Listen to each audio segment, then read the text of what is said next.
बहुत ही समय पुरानी बात है। एक गांव में सूरज भानम नाम का एक बहुत ही भला इंसान रहा करता था। उसकी एक पत्नी थी जिसका नाम था कलावती। एक बार वह आदमी किसी आवश्यक कार्य से एक अन्य नगर को गया। वहां के बाजार में भांति भांति के और चित्र विचित्र पक्षी बिक रहे थे। वहां एक बोलता हुआ तोता भी था। तोते की विशेषता यह थी कि उससे जो भी पूछा जाए उसका उत्तर बिल्कुल मनुष्य की भांति देता था। इसके अलावा उसमें यह भी विशेषता थी कि किसी मनुष्य की अनुपस्थिति में उसके घर पर जो घटनाएं घटी होती थी उन्हें भी वह उस मनुष्य के पूछने पर बता देता था। कुछ दिनों बाद उस भद्र पुरुष का विदेश जाना हुआ। जाते समय उसने तोते को अपनी पत्नी के सुपुर्द कर दिया कि इसकी अच्छी तरह देख रेख करना। वह परदेश चला गया और काफी समय बाद लौटा। लौटने पर उसने अकेले में तोते से पूछा कि यहाँ मेरी अनुपस्थिति में क्या क्या हुआ। उसकी अनुपस्थिति में उसकी पत्नी ने मनमानी की थी। तोते ने अपने स्वामी से सारा हाल कह सुनाया। आपके पीछे बहुत सारा खाना खाया करती है और पूरे दिन भर घूमती रहती है। स्वामी ने अपनी पत्नी को खूब डांटा फटकारा कि तू मेरे पीठ पीछे क्या क्या हरकतें करती है। पत्नी पति से तो कुछ न बोली क्योंकि बातें सच्ची थी, लेकिन यह सोचने लगी कि यह बातें उसके पति को किसने बताई। पहले उसने सोचा कि शायद किसी सेविका ने यह काम किया है। उसने एक एक सेविका को बुलाकर डांट फटकार कर पूछा, किंतु सभी ने कसमें खा खा कर कहा कि हमने तुम्हारे पति से कुछ नहीं कहा है। स्त्री को उनकी बातों का विश्वास हो गया और उसने समझ लिया कि यह कार्रवाई तोते ने की है। उसने तोते से कुछ न कहा क्योंकि तोता इस बात को भी अपने स्वामी को बता देता, किंतु वह इस फिक्र में रहने लगी कि किसी प्रकार तोते को अपने स्वामी के सम्मुख झूठा सिद्ध करे और अपने प्रति उसके अविश्वास और संदेह को दूर करे। कुछ दिन बाद उसका पति एक दिन के लिए फिर गांव से बाहर गया। स्त्री ने अपनी सेविकाओं को आज्ञा दी कि रात में एक सेविका सारी रात तोते के पिंजरे के नीचे चक्की पीसे, दूसरी उस पर इस तरह पानी डालती रही जैसे वर्षा हो रही है, और तीसरी सेविका पिंजरे के पीछे की ओर दिया जलाकर खुद दर्पण लेकर तोते के सामने खड़ी हो जाए और दर्पण पर पड़ने वाले प्रकाश को तोते की आंखों के सामने रह रह कर डालती रहे। सेविकाएं रात भर ऐसा करती रही और भोर होने के पहले ही उन्होंने पिंजरा ढक दिया। दूसरे दिन वह भद्र पुरुष लौटा तो उसने एकांत में तोते से पूछा कि कल रात को क्या क्या हुआ था। तोते ने कहा, हे स्वामी, रात को मुझे बड़ा कष्ट रहा। रात भर बादल गरजते रहे, बिजली चमकती रही और वर्षा होती रही। रात को बादल और वर्षा का नाम भी नहीं था। इसलिए आदमी ने सोचा कि यह तोता बगैर सिर पैर की बातें करता है और मेरी पत्नी के बारे में भी इसने जो कुछ कहा वह भी बिल्कुल बकवास थी। उसे तोते पर अत्यंत क्रोध आया और उसने तोते को पिंजरे से निकाला और धरती पर पटक कर मार डाला। वह अपनी पत्नी पर फिर विश्वास करने लगा।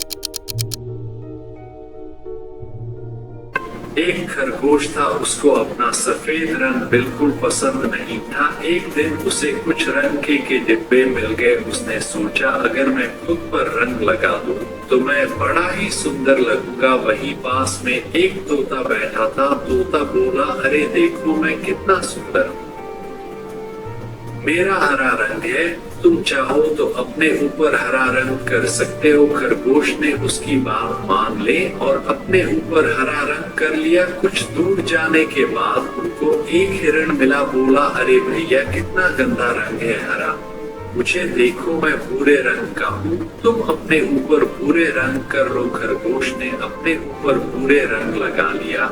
लगाने के बाद वह आगे चलो, आगे उसे एक भालू मिला। भालू बोला, क्या बुरा रंग लगा रखा है, मुझे देखो मैं कितना काला हूँ, मैं गंदा भी नहीं होता हूँ, तुम चाहो तो अपने ऊपर काला रंग लगा लो। खरगोश ने अपने ऊपर काला रंग लगा लिया। खरगोश अपने आप को बड़ा सुंदर समझ रहा था। वह इतना इतरा कर चल रहा है।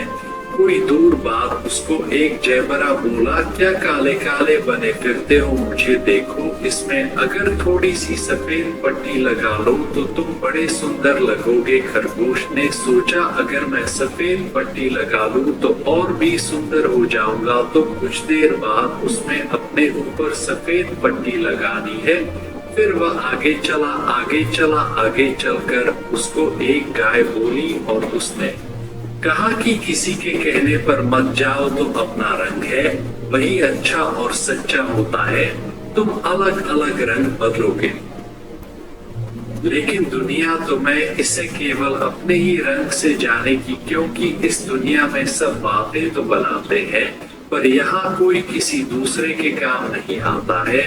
यहाँ दूसरों के दुख सुख को देखकर सब दुखी होते हैं और अपने दुख को देखकर कोई दुखी नहीं होता। खरगोश को यह बात समझ में आ गई। वह तुरंत अपने घर गया और घर जाकर अपने ऊपर से सारे रंग उतार दिए। नहा धो के पहले जैसा सफेद हो गया। उसने अपने आप को शीशे में देखा, बोला, मुझे किसी की बातों में नहीं आना चाहिए, मैं जैसा हूँ वैसा ही ठीक हूँ, चाहे कोई मुझे कुछ भी कहे, पर हमें अपने आप को देखकर ही इस दुनिया में जीना चाहिए। हमारे पास जो है, जितना है, उसी में संतोष करना चाहिए। यह बात खरगोश को अच्छी तरह समझ आ गई और हम सबको भी अच्छी तरह समझ में आ जाने चाहिए। अगर आपको यह कहानी पसंद आई है तो आगे भी शेयर जरूर करें और कमेंट करके हमें भी बताएं।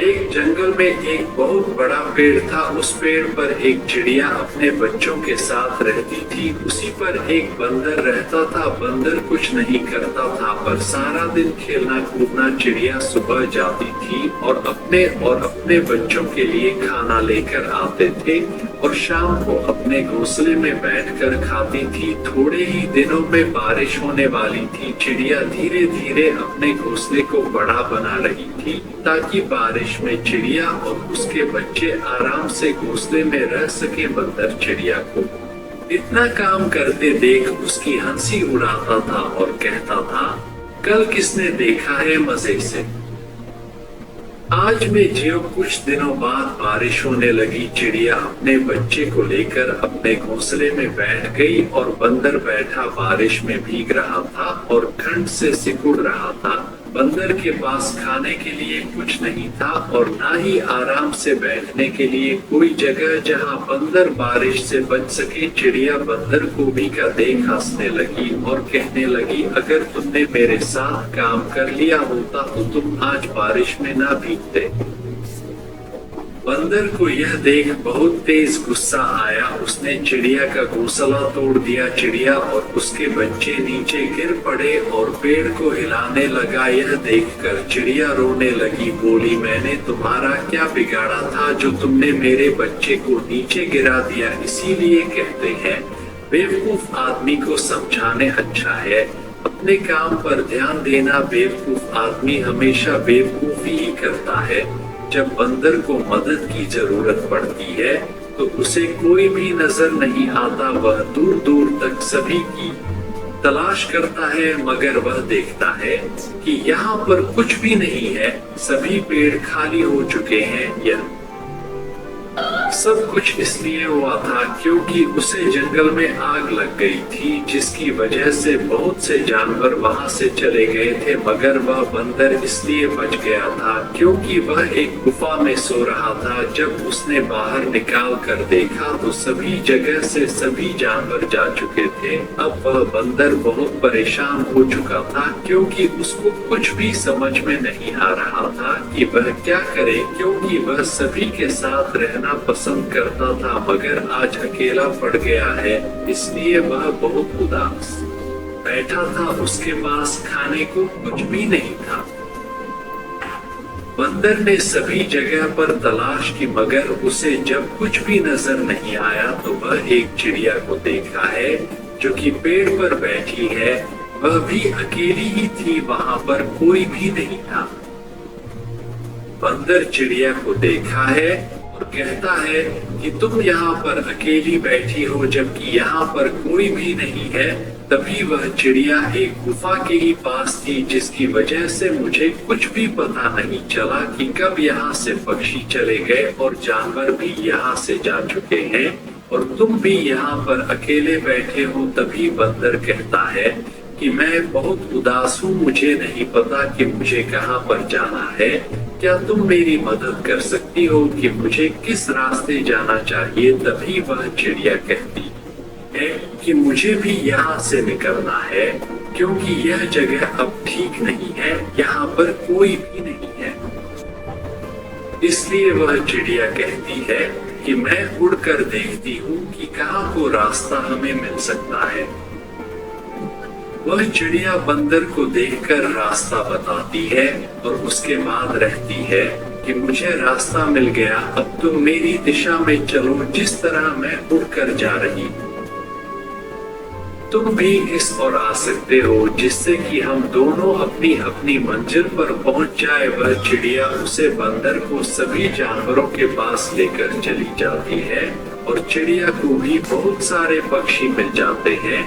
इस तरह उस चिड़िया ने बंदर की बहुत मदद की थी। अब वह बंदर कहता है कि मैं कभी भी किसी चिड़िया को परेशान नहीं करूंगा क्योंकि वह बहुत पुरानी आदत से मजबूर था। वह जानता था कि जब भी कभी कोई चिड़िया पेड़ पर बैठी थी वह उस पेड़ पर चढ़ जाता था, उसे परेशान करता था। आज बंदर को पता चल गया है कि जीवन में हमें कभी भी किसी को परेशान नहीं करना चाहिए क्योंकि यह एक बात कोई नहीं जानता कि हमारी मदद कब कौन कर सकता है। इसलिए अगर आपको यह कहानी पसंद आई है तो आगे भी शेयर करें, कमेंट करके हमें बताएं। बंदर ने देखा कि एक चिड़िया की तबीयत बहुत खराब थी, वह उड़ नहीं पा रही थी। वह चिड़िया उदास भी लग रही थी। बंदर यह भी जानता था कि मौसम आज बहुत खराब लग रहा था, कुछ देर में बारिश आ जाएगी। वह चिड़िया के पास जाता है, कहता है कि तुम्हें क्या परेशानी है? वह चिड़िया कहती है कि मैंने 2 दिन से कुछ नहीं खाया है, इसलिए मुझे बहुत भूख लग रही है। यही कारण है कि मैं उड़ भी नहीं पा रही हूँ। बंदर को सब कुछ पता चल गया था। वह चिड़िया से कहता है कि तुम यहीं पर मेरा इंतजार करो। वह चिड़िया के लिए कुछ लाता है जिससे उसकी तबीयत ठीक हो जाए। वह बंदर उस चिड़िया के लिए दाना लाता है, वह चिड़िया को देता है जिससे वह चिड़िया उसे खाती है। अब चिड़िया की तबीयत ठीक हो गई थी, मौसम भी बदल गया था, बहुत तेज बारिश हो रही थी। चिड़िया बारिश से बच गई थी पर पेड़ पर कुछ बूंदे बंदर को लग रही थी। चिड़िया कहती है कि तुमने मेरी मदद क्यों की है? वह बंदर कहता है कि मैं इस पेड़ पर बहुत समय से हूँ, मैंने तुमसे कभी भी बात नहीं की है पर मैं जानता हूँ कि तुम यहाँ पर रहती हो, इसलिए मुझे यह लग रहा था कि तुम्हारी मदद करनी चाहिए। अगर हम सभी ऐसा सोचते हैं तो सभी की मदद हो सकती है। बंदर की यह बात सुनकर चिड़िया को अच्छा लग रहा था। अगर आपको यह कहानी पसंद आई है तो शेयर करें।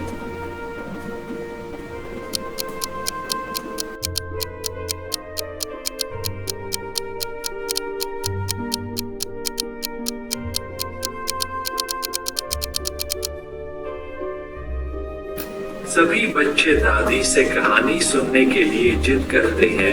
दादी कहती है कि ठीक है, मैं तुम्हें एक नई कहानी सुनाऊंगी जो तुमने आज तक कभी नहीं सुनी। यह सुनकर सभी बच्चे बहुत खुश हो जाते हैं। डॉट दादी इस बात को जानती है कि जब तक वह कहानी नहीं सुनाएंगे तब तक बच्चे यहाँ से नहीं जाएंगे।